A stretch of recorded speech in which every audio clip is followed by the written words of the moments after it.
서울 여론도 한번 살펴보죠.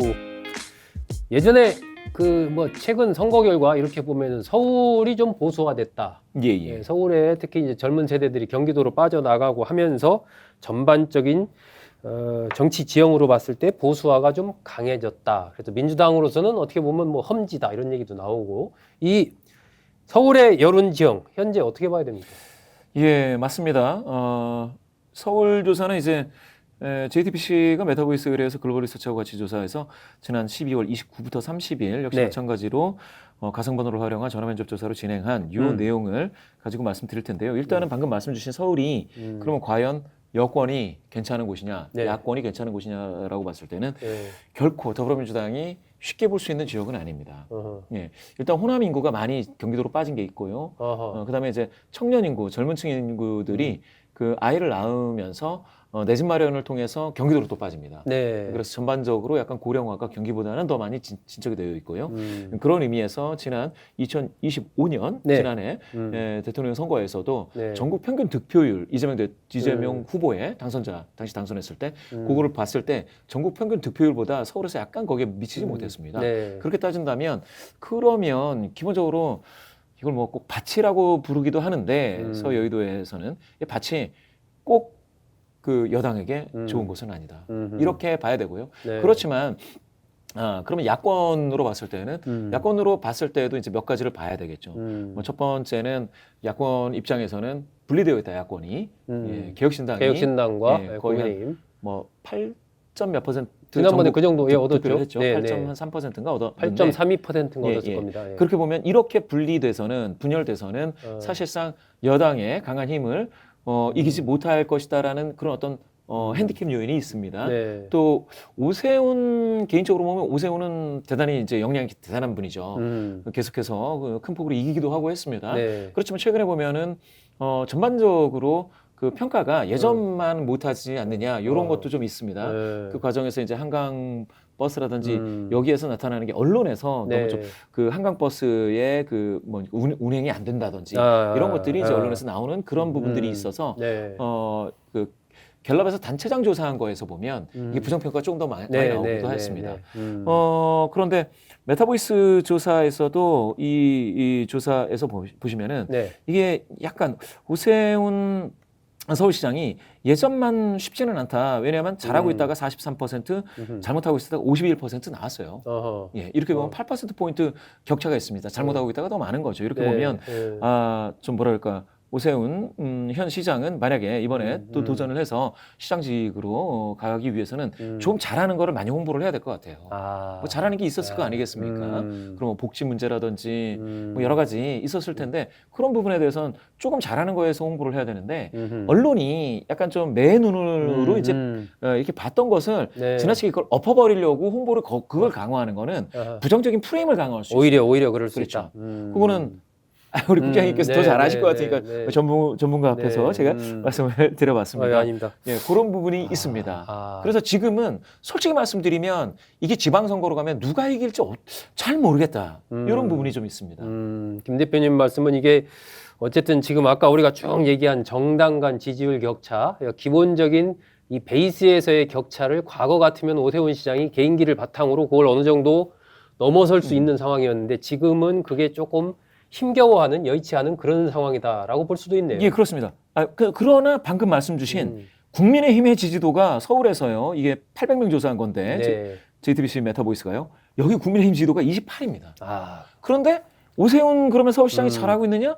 잘하고 있다는 43입니다. 그렇게 이렇게 따지면은 오세훈 시장의 아직도 개인적인 펀더멘탈 요거는 인정을 받고는 있다라고 볼 수 있는데 살아있다. 그렇죠. 그게 근데 낙승까지 갈 것이냐 지방선거에서 이거는 제가 잘 모르겠어요. 어떻게 될지. 왜 그러냐면 이거 가상 대결을 해봤거든요. 네네. 그 박주민 35, 오세훈 37 나왔습니다. 2%포인트 격차로 오세훈 서울시장이 우세하다라고 볼 수가 있느냐? 오차범위 이내죠. 오차범위 안에 팽팽해요. 있으니까. 박주민 35, 네. 오세훈 37입니다. 네. 게다가 그러면은 인물을 좀 바꿔가지고 뭐 누굽니까? 정원호 구청장. 정원호도 있었죠. 예. 정원호 구청장은 39, 오세훈 38.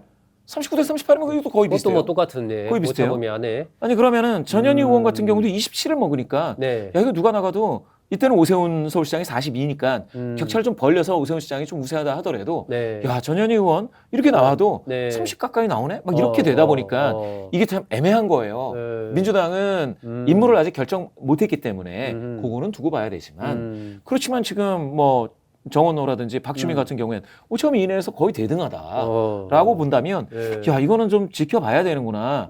그렇지만 방금 말씀드렸다시피 오세훈 서울시장은 28% 당 지지도, 자당 지지도가 28이지 않습니까? 네, 네. 그런데 37 정도 나왔다고 제가 말씀드렸지 않습니까? 네, 박주민 네. 대비. 그런데 당 지지도가 여기에서 그러면 자당 지지도가 37 나왔습니다. 더불어민주당이. 그러면 여기서 인물들이 이거보다 더 높게 나와야 되느냐? 박주민 의원은 35입니다. 비슷하게 나오죠. 예. 그러면 자당 지지도가 이렇게 낮게 형성되어 있는 국민의힘 지지도를 훌쩍 하여간 극복해서 인물 경쟁력을 보이고 있는 오세훈 시장은 맞다. 그런데 민주당의 어떤 인물들이 누가 나왔을 때 격돌했을 때 꼭 오세훈 시장이 이긴다 아니면 민주당이 이긴다 이거는 모르겠다. 그 정도로 좀 팽팽하다. 그렇습니다. 그래서 제가 봤을 때는 오세훈 서울시장도 고민이 많을 것 같고요. 네. 더불어민주당의 여러 주자들이 있지 않겠습니까? 네. 뭐 이런 분들도 고민이 많을 것 같아요. 더불어민주당 쪽은 최근 들어서 어쨌든 그 정원호 성동구청장에 대한 주목도가 많이 올라갔잖아요. 예. 이게 뭐 시간이 좀 남아 있긴 합니다만은 정원호 구청장 외에 다른 이제 뭐 박홍근 의원, 박주민 의원, 전현희, 서영교, 또 김영배 의원, 또 홍익표 전 의원, 또 박용진 전 의원 등도 이제 다 뛰어들 것으로 예상이 되는데 이 민주당의 경선 구도 이게 이제 정원호 구청장의 어떤 우위에 있는 듯한 이런 흐름이 좀 이어질지 아니면 이게 참 데이터상으로 예측하기는 어려울 것 같은데 어떻게 알 수 보십니까? 없습니다. 참 어려운 문제죠, 이거. 예. 눈 녹는 시즌에 굉장히 높이 갔다가 확 빠지는 분들도 있습니다. 그건 검증 때문이죠. 검증. 예. 검증. 그런데 검증을 통해서요. 더 올라가는 분이 있습니다. 과거에 반기문 그 유엔 사무총장 네네. 1등 했습니다. 그러다 확 빠졌어요. 네네. 그러면서 그냥 사라졌죠, 그냥. 여론조사에서 그냥 빠져버렸습니다. 그냥 더 이상 자신은 레이스 뛰지 않겠다. 이렇게 됐습니다. 알 수 없어요. 세상 일은 알 수 없습니다. 그러나 지금처럼 가면 정원호 구청장이 상당히 강력한 후보인 건 맞죠. 후보인 건 맞습니다. 그래서 이걸 어떻게 갈지 정원호 구청장이 거기에서 이제 몇 가지를 말씀드리면 첫 번째, 지금까지 서울시장은 서울 시민 많은 분들이 서울시장을 봤을 때 거의 작은 대통령을 뽑듯이 했어요. 그러면 중량감에 있어서 오세훈, 정원호, 박주민, 전현희, 서영교 많이 나왔지 않습니까? 박홍근 등. 박홍근 또 있죠. 뭐 이런 분들 김영배 등등 쭉 있어요. 쭉 봤을 때 그러면 누가 다음 대통령을 할 수 있을 정도의 중량감이 있느냐 요거 판단을 해야 될 거예요. 그런데 이렇게 보면은 오세훈 서울시장은 보수 쪽에서 계속해서 다음 차기 대통령 주자로서 언급이 됐던 분입니다. 그런데 그러면 나머지 분들 지금 지금 말씀 주셨던 박주민, 정원호, 또 전현희, 서영교, 또 누굽니까? 박홍근, 김영배, 박용진, 많죠. 홍익표 등등. 과연 누가 있느냐 한번 생각을 해보셔야 된다. 여기에서 하나 더. 그러면 지금 정세상 서울 시민분들 특히 이제 중도에서 볼 때 다음 서울시장은 이와 같이 중량감이 무겁게 출중해서 다음 대통령 주자로 대권 주자 정도로 우리가 생각을 하는 사람이 아니어도 이재명 대통령이 잘하니까 마치 국정 서브 파트너처럼 행정만 열심히 하면 되는 그런 사람도 괜찮나? 요 판단을 해야 된다는 겁니다. 과연 서울시장은 어떤 사람이냐를 놓고 서울 시민들이 졸지를 하게 될 겁니다. 가령 만약에 정원호, 박주민, 누구 서영교, 전현희 이런 분들이 만약에 이긴다거나 거의 대등하게 싸움이 된다면 그거는 알 수 없는 일이 되는 거예요.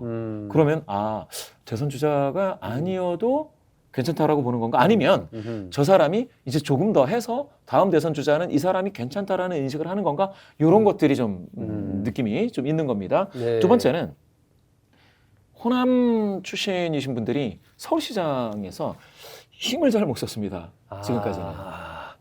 호남 출신 서울시장 예전에 무슨- 고건시장 이후에 그거 좀 너무 옛날 얘기라. 그렇죠. 예. 예, 예. 최근에 그러고 보면은 보니까. 지난 2022년 송영길, 예. 예, 호남 출신이 분명한 박살 났죠. 예, 예.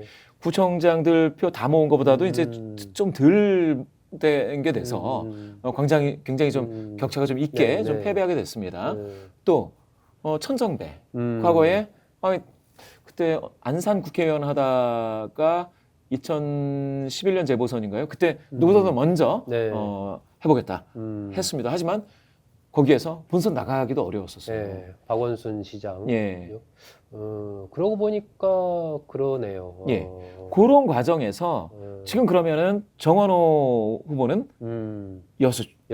분이죠. 네. 그러면 호남 향후회가 아하. 만약에 전력을 다해서 지지한다라고 했을 때 으흠. 만약에 호남 향후회는 그게 있습니다. 만약에 이게 안 될 것 같으면 전략적인 판단으로 확 바뀌어요.